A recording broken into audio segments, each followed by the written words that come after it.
Hello, Namaste, Varakkam, Bhavnara. This is Ramit and welcome to my presentation on common mistakes in working capital assessment.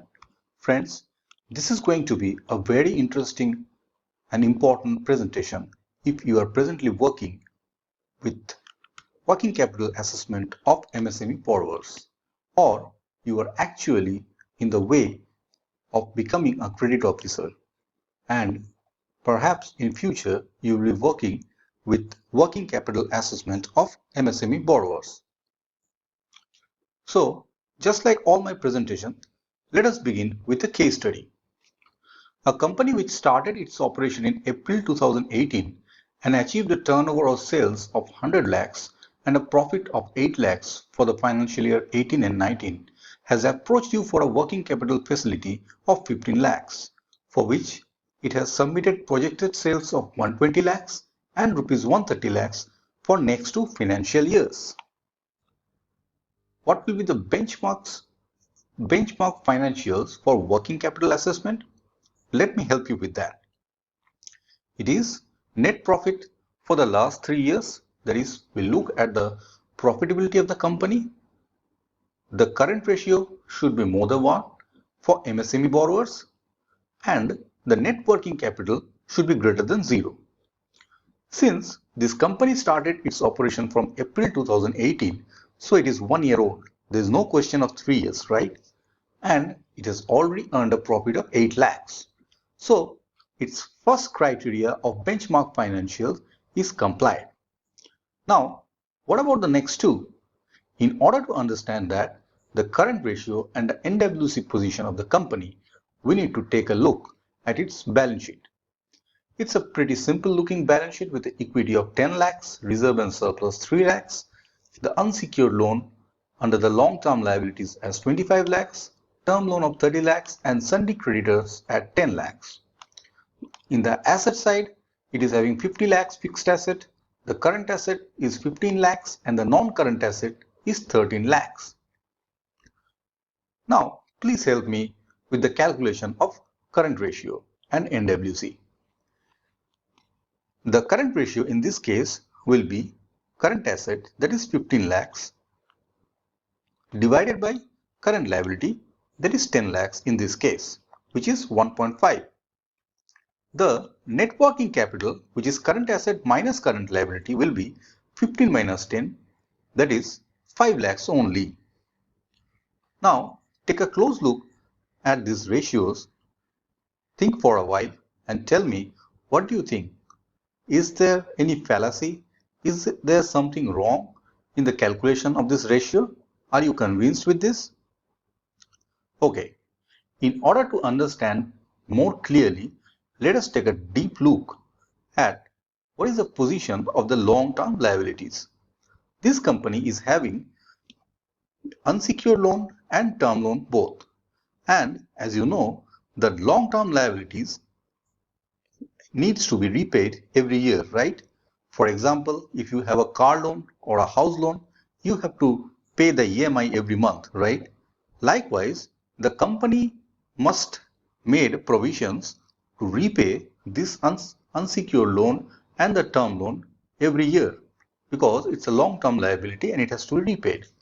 Now the question is, if it has to repay the loans, the installments of term loan that are due within 1 year should appear in the current liability. But very surprisingly, the auditor has forgot to mention the installment of the term loan or the term liabilities under the current liabilities.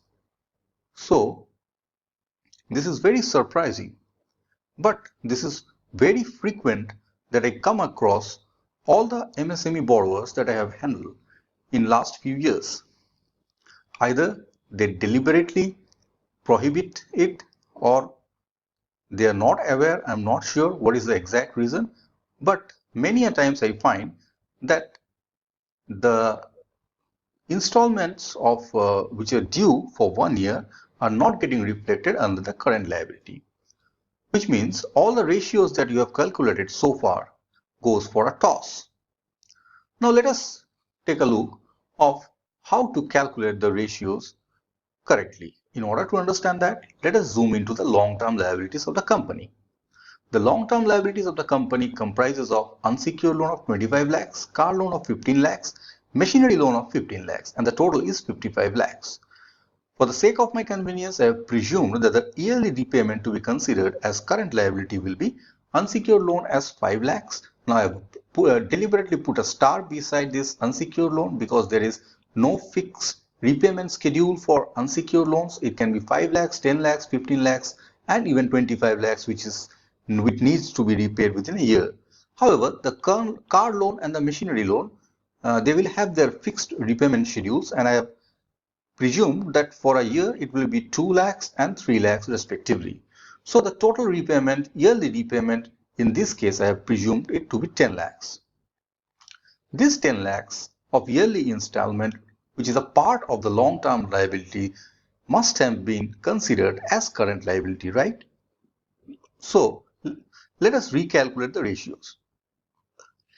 The unsecured loan, which earlier was appearing as 25, has been reduced to 20 because 5 lakhs has gone to this 5 lakhs has gone to this installment of term loan due, and the term loan has reduced from 30 to 25, and the 5 lakhs has been added to this installment of term loan. Now, what is the impact on the benchmark ratios? The current ratio as a result became 15 divided by 20, the current asset divided by the current liabilities, which is less than 1. And the net working capital has also become negative. Now, this is alarming, right? You didn't expect this to happen. But if you fail to identify the current liabilities which are hidden inside the term liabilities, and if you fail to separate while doing your balance sheet analysis, this mistake is quite common. Let us presume that you have accepted the balance sheet in the original order given to you by the company. Then what might happen? This was the balance sheet, right? With the current ratio of 1.5 and the net working capital as 5 lakhs. Now the loan is sanctioned and full limit is released. So you expected that out of your bank borrowings of 15 lakhs, the customer will straight away go and purchase a current asset of 15 lakhs. So the current asset, which was earlier 15 lakhs, has increased to 30 lakhs, and your current ratio will become 1.2 and NWC will become 5 lakhs, right? However, my friend, truth is stranger than fiction.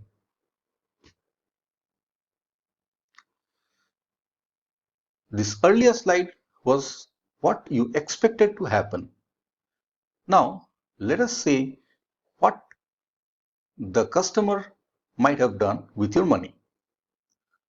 He took a working capital loan from you of 15 lakhs.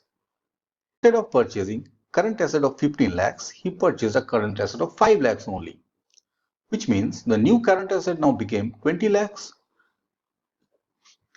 Then what he did with the balance amount of 10 lakhs? Remember, the yearly repayment of the term liabilities for this company was 10 lakhs, right? So with your working capital money, he actually repaid back the term liabilities, long-term liabilities. So the unsecured loan reduced from 25 lakhs to 20 lakhs, and the term loan reduced from 30 lakhs to 25 lakhs.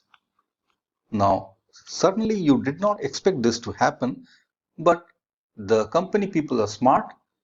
They utilized, or rather diverted your fund from short-term liabilities to long-term liabilities.